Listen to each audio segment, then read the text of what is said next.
Chito Verhedings here with a brand new camera. The S5 is Panasonic's new addition to its full-frame lineup, and leading the charge better than any other cameras in the market. It's got nice anamorphic features, and it's an easy entry point for proper full-frame anamorphic shooting. I'll be jumping on a live stream in a little bit to talk more about S5 features, so make sure to subscribe and stick around for a bit to ask questions and see a live demo. In this review, I won't be talking about autofocus or photo features. I'm sure you'll find another review that covers those aspects better than I ever could. I'm focusing on video and anamorphics for now. I'll try to highlight the main differences between the S5 and the other cameras in the S line and detail some of my experience with it while shooting a horror feature film on it. Yep, I'm on set right now using the S5 and the GH5 as A and B cams, and we're shooting a bunch with the Lomos, the new Vazen 85mm, and picking up the pace with contact side sphericals.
Full disclosure, Panasonic sent me this camera. I did not buy it. I'm under no obligation to say nice things about it though. The only contract I signed was an NDA promising that I would not leak anything about the new camera until this video, until the press release was out. Let's talk about pricing first. The S5 sells for $2,000 body only, or $2,300 with a 20 to 60mm lens. I feel it's a similar move as the A7 III did a couple years back, a very affordable full-frame camera packed with features that aren't usually available at this price range. And the S5 is way stronger than the A7 III. When I first got the camera, I found it to be similarly shaped and sized like the A7S II I'm used to. It's much smaller than Panasonic's other full-frame options.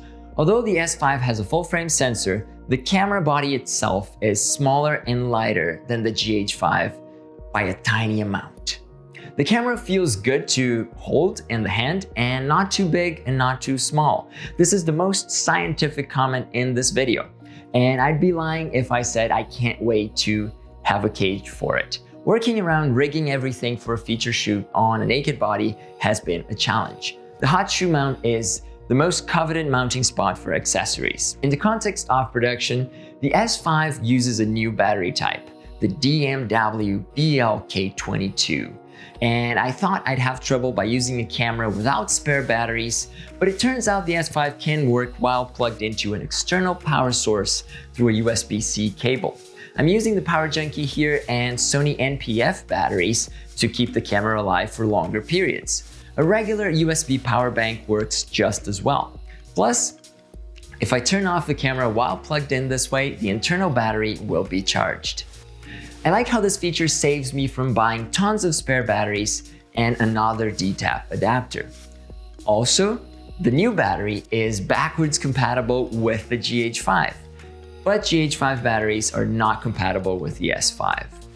Unlike the GH5, the S5 does not have a shutter angle feature, only shutter speed for now, although there's a promised upcoming update that will enable shutter angles and some other features. I'm a big fan of shutter angle because you can easily swap frame rates and not worry about adjusting the shutter speed accordingly. It features dual native ISO, sensor image stabilization of up to 5 stops, and again, the only image stabilization that in the market that works properly with anamorphics. The camera comes with V-Log, and coming from the a7S II, it's great to shoot log at ISO 320 versus 1600. Firmware version 1.0 does not allow Cinema 4K resolution recordings, but that's also promised to be fixed in an upcoming update.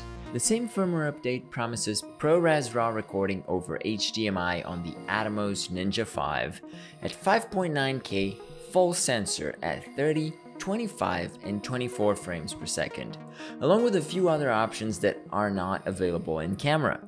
The S5 is said to be geared towards video market, and it's interesting to notice there aren't any all-intra recording modes. All of them, 10 bits or 8 bits, are long GOP, and that said, I've tested the all-I versus long GOP modes on the GH5 and I can never spot the differences except the file sizes. The new camera also doesn't do crazy frame rates, capping full frame 4K at 30 FPS.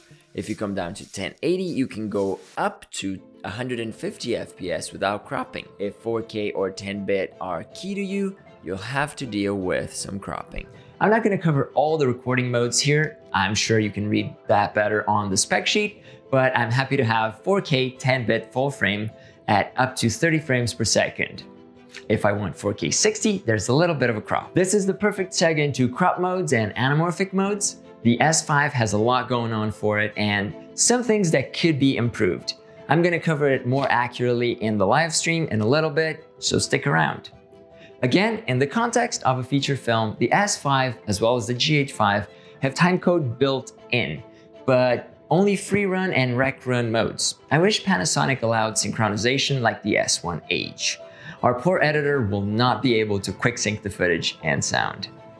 External monitoring is done through a micro HDMI port, which is flimsier than the full HDMI featured on the S1 series and the GH5. I haven't broken any cables yet, but I only see this being improved by using a cage. The placement of the ports gets in the way of the rotating LCD, especially when trying to make a low-angle shot. And this is the same for the GH5. One of the features that really sped up my workflow on set was mapping all the custom function buttons. Although these menus are already much easier to navigate, it takes a lot of time to go through all the pages and remember where your most used features are. The S5 allowed me to assign zebras, peaking, stabilization, operation lock, waveform, and histogram monitors, and a bunch of other functions to custom function buttons.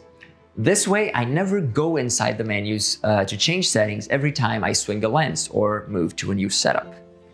When I got the call from Panasonic, they said, "We can't believe you have the one channel on YouTube about anamorphic lenses and you're using a Sony camera.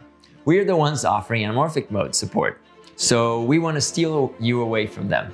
And after shooting a bunch with the S5, I'd say I'm pretty stolen already. I had switched over to shooting all my narrative projects with the GH5 for the last 2 years or so, and using the a7S II for this channel mostly, because it's full frame. You'll see plenty more videos with the S5 from now on as I phase out the a7S II. Let me know in the comments below what's your favorite feature so far and what you think could be improved. Panasonic tends to listen to user requests, so maybe we got a shot. Also, remember to like this video before you go, and I hope to see you in the live stream.